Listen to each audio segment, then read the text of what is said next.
आ जाओ भाई।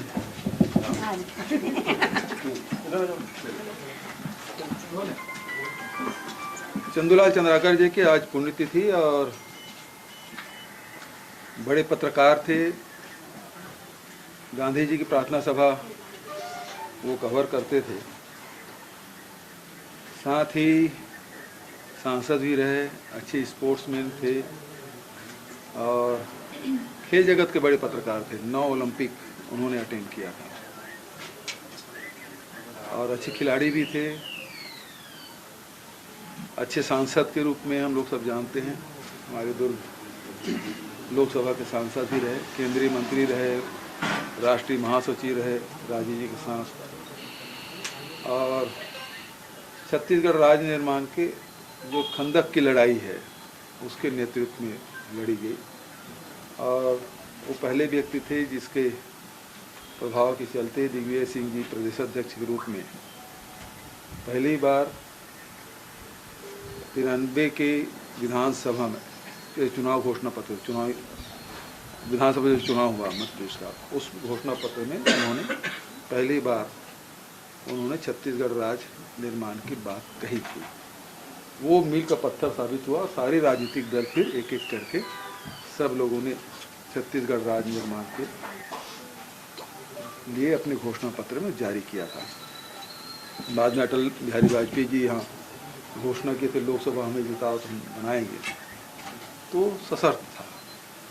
लेकिन डॉक्टर खूबचंद बघेल से जो शुरुआत हुई छत्तीसगढ़ राज्य निर्माण की, वो चंदूलाल चंद्राकर तक की लड़ाई चली और अंततः 2000 में छत्तीसगढ़ राज्य बना।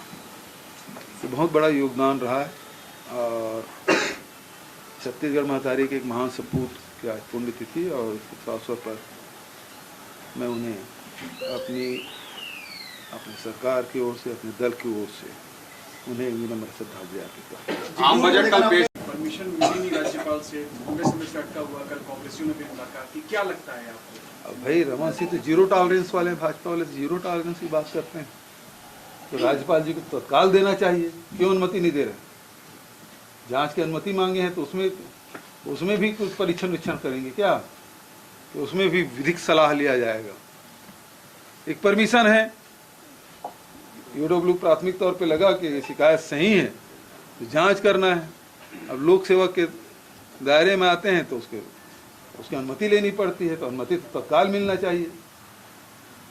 अंबिका सिंह देव के पति का जो पोस्ट आया है राजनीति से अलग को लेकर आपने ट्वीट किया है यार। हाँ, और पूरे बताया कि किस तरह से रहा करते यूपी और एनडीए का कंपैरिजन। सीधी बात है, यूपी एक समय में 8% से अधिक रहा और अभी ये 6.5% को अमृतकाल कर रहे हैं। जबकि यदि भुखमरी की इंडेक्स देखेंगे तो आखिरी पायदान में है दुनिया के।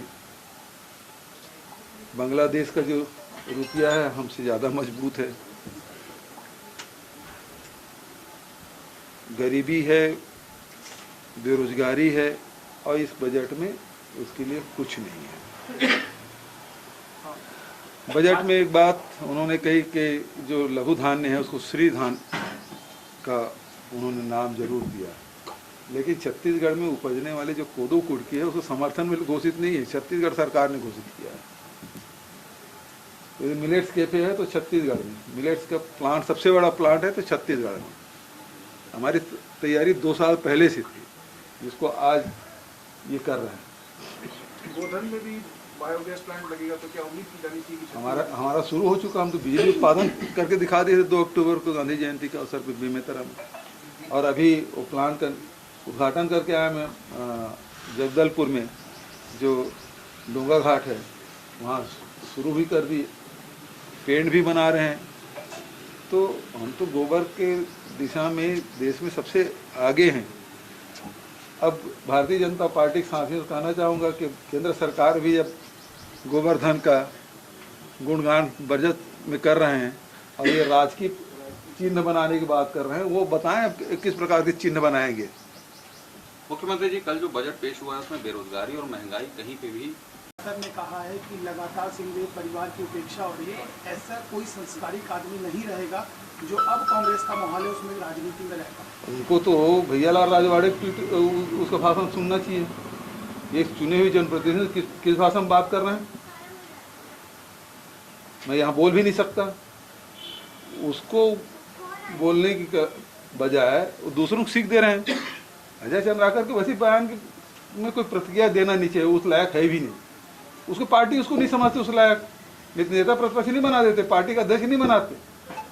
तो कितना भी कर ले उसको कोई पद नहीं मिलने वाला। वो प्रवक्ता रहेंगे, वो प्रवक्ता के रूप में एक बार भी प्रेस कॉन्फ्रेंस में नहीं ले। वो रमन सिंह जी अकेले लेते हैं, अगल बगल भी कोई नहीं रहता। तो ऐसे सब अलग अलग चल रहा है। मतलब क्या मानते हैं कि ये चुनावी बजट जो पेश इन्होंने किया है इससे क्या फायदा होगा? और दूसरा, छत्तीसगढ़ का अगर परिप्रेक्ष्य में बात करें तो डॉक्टर रमन सिंह ने कहा कि आवास योजना का लाभ छत्तीसगढ़ को प्राप्त नहीं हो पाएगा।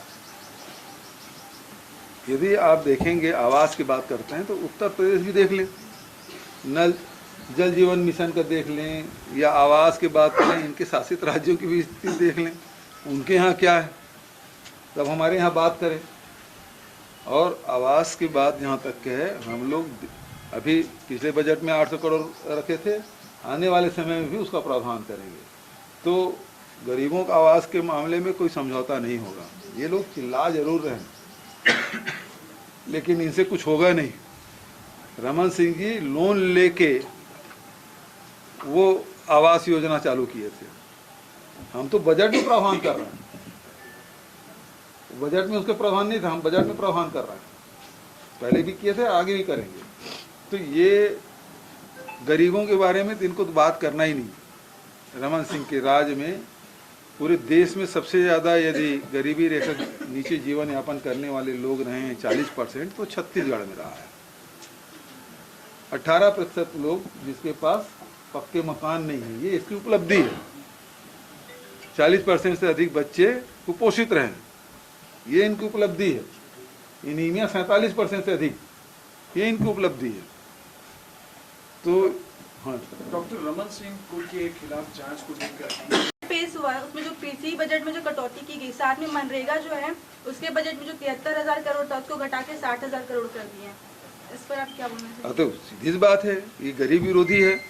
किसान की आय दुगुनी होगी अब इससे, है ना। गरीबों के लिए मनरेगा चालू किया गया था, मजदूरों के लिए, अब उसमें भी कटौती। महंगाई इधर बढ़ रहा है और मजदूरी के रेट भी बढ़ा है और राशि कम है, तो कम लोगों को कम दिन का अवसर मिलेगा।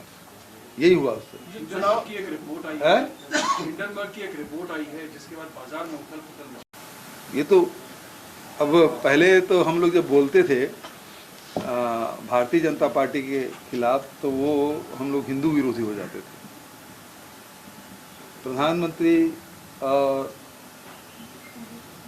गृह मंत्री के खिलाफ बोलते थे तो राष्ट्रद्रोही हो जाते थे। अभी जो बयान आया है उसमें कहा जाता है ये भारत विरोधी है। तो भारत कौन है? अडानी जी हैं भारत, क्योंकि यदि उस रिपोर्ट हुआ है तो भारत पे हमला है, वह अडानी पे हमला नहीं है, भारत पे हमला है।